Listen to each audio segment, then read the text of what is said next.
Kita menawi mangke karenan penggali tur warga masyarakat meniku saestu antusias anggenipun mirsani wayang mangke taun ngajeng ugi badhe wayangan melih. Amin. Ning tanpa ngangge dagelan gareng. Mas, kula dongakne undang Mas teko saiki. Kula panjen golek saged pangan mawon. Nggih, tetep ngangge dagelan gareng. Tralala. Bebas ngandang iso pisan tok kapok. Ya boleh saja Pak, kalau Mas Cahyo ini rekote neten iki. Nggih nuwun sewu. Memang Bapak Cahyo tadi seorang sarjana, seorang dosen. Dados penting kula porsi-porsine kula ngeten iki niku ngoten kan besok pas Cahyo niki. Dadi nek kula ngeten iki nggih namung donga mawon ya Allah. Muga-muga pas Cahyo ngejog kula.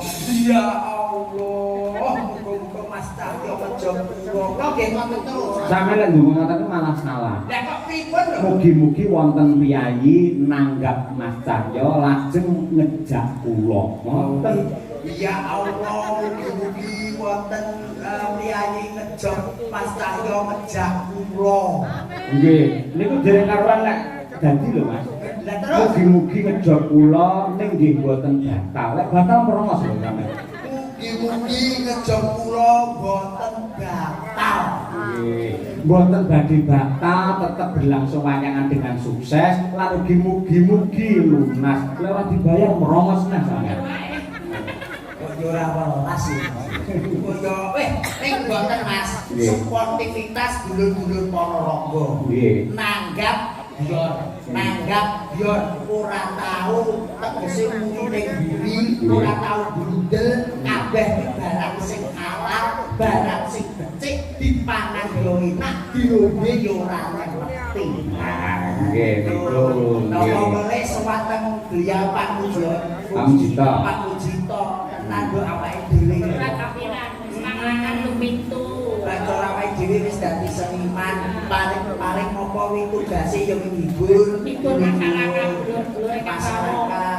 Nek Pak Mujito gawe tentreme masyarakat Indonesia. Membuat dadi bakat bentise NKRI. Wah, abot banget.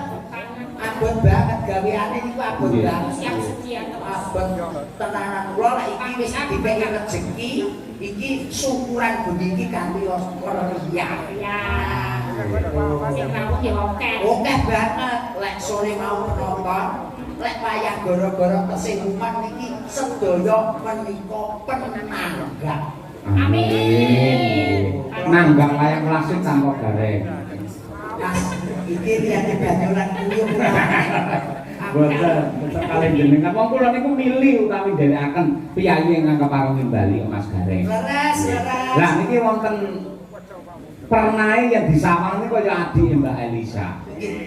Naminipun Mbak Birgita Ayu. Dereng nanti panggil ya. Kula to. Kula dereng. Iki mung ketemu. Nggih. Sing pundi to? Sing tiga lho Mbak Birgita. Siji loro. Wah. Kok kita ra siji kok. Ora. Kita telu buka sih lho tentu. Nggih. Menika kula kadang iki sareng kali Mas Aan. Nggih. Kali niki. Ah, iki syukur. Ya Mbak Birgita tukung men jumeneng coba kaya apa. Ya. Mangga.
pisan apa ping pindho? Mosok to Mas kok lali. Oh, kowe mesti dihentak mesti lali. Dihentak lali soalnya. Oke, pepanggil ping kalih. Udah ini ya berarti ya. Mbak Berarti kita sudah pernah bertemu ya. Bertemu ya bertemu tapi geblekmu lire ae kene ora kanggo kasapan apa-apa. Ya bantu wae wong iki gototmu. Dirgita ora sakene. Dawa. Kene lho sisa. Mata. Iya. Oh, ngeten iki Mas. Ngeten iki panggil pisan ngeten iki lek tong nggih Mbak Dirgita mesti toplok plok plok plok plok plok. Langsung iki pok. Nang Mbak Dirgita. Iya Mas Gareng. Ya makane jenengan terus duwe garwa kaya Mbak Dirgita kira-kira seneng apa marem. Alah lek ngeten iki kula duwe bojo kados Mbak Dirgita ngeten iki kula mboten seneng Mas. Gusti Allah, sampean iki, sak sampean iki. Aku wis ora seneng blas. Sampean iki gak bagus-bagus kok. Sebabe apa ora seneng? Lah ngeten iki kula tinggal tanggapan nggih. Blah. Padahal ora kula ngeten iku malah medal kados jenengan.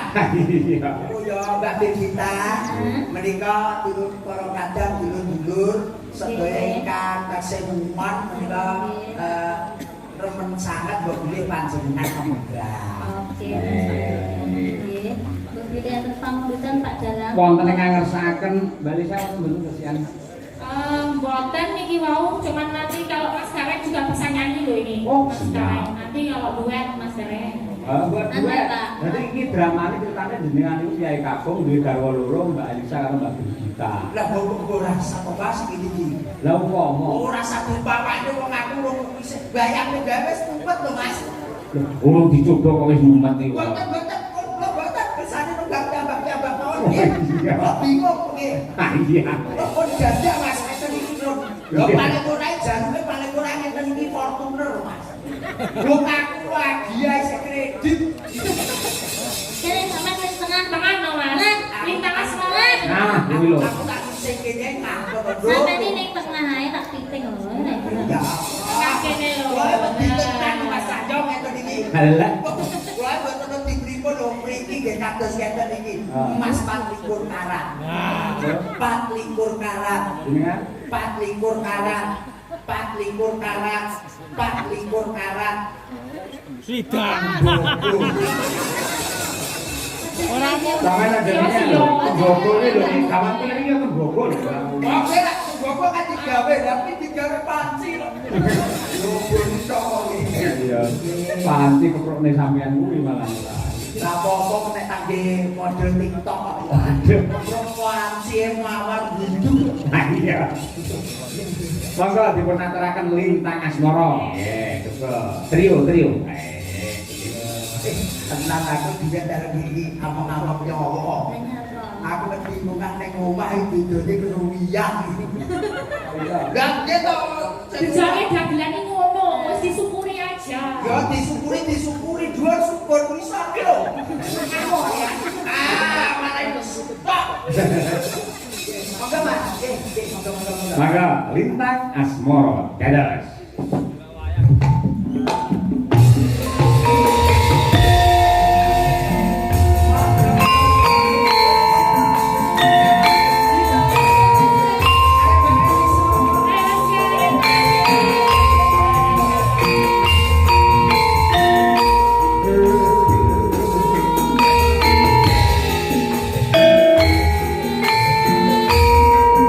Wis iki, Bro.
Lambing ngertos niki lek Mas Gareng Mbak ya suarane bergas jos tenan. Nggih, ngatok Gun, gamelan dhewe.